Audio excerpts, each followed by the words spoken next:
தவளை தன்வாயால் கெடும் அப்படின்னு சொல்கிறது போல் பூர்ணிமா எல்லா உண்மையும் ஒத்துக்கிட்டாங்கங்க. அதாவது பிக் பாஸை பொறுத்த வரைக்கும் ரசிகர்களுக்கு ஃபேவரட்டிசம் பண்ணால் பிடிக்கவே பிடிக்காது. நான் கிளியராக சொன்னேன், அந்த ஸ்டார் விஷயத்தில் ஹரிஷ் கல்யாண் வந்தார் இல்லையா, அப்போ அந்த ஸ்டார் யாருக்கு போய் சேரணும்னா அர்ச்சனாவுக்கு போயிருக்கலாம், இல்லை கூல் சுரேஷ் கூட போயிருக்கலாம். ஏன்னா அவங்க தான் உண்மையால என்டர்டெயின் பண்ணாங்க.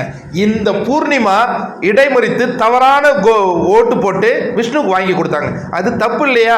அப்போ ஒருத்தவங்களுடைய உழைப்பை நீங்கள் திருடி இருக்கீங்க பூர்ணிமா. ஒன்று. ரெண்டாவது, கேப்டன்சி டாஸ்க்.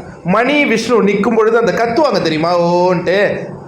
அதில் அதிகமான கத்து யாருக்கு வந்ததுன்னா மணிக்கு வந்தது. ஆனால் பொய் புரட்டு சொல்லி விஷ்ணுவுக்கு தான் அதிகமான கத்து வந்ததுன்னு 2வது ரவுண்டு 3வது ரவுண்டு மேட்ச் நடத்தி விஷ்ணுவை நீங்கள் கேப்டன் ஆக்கியிருக்கீங்க.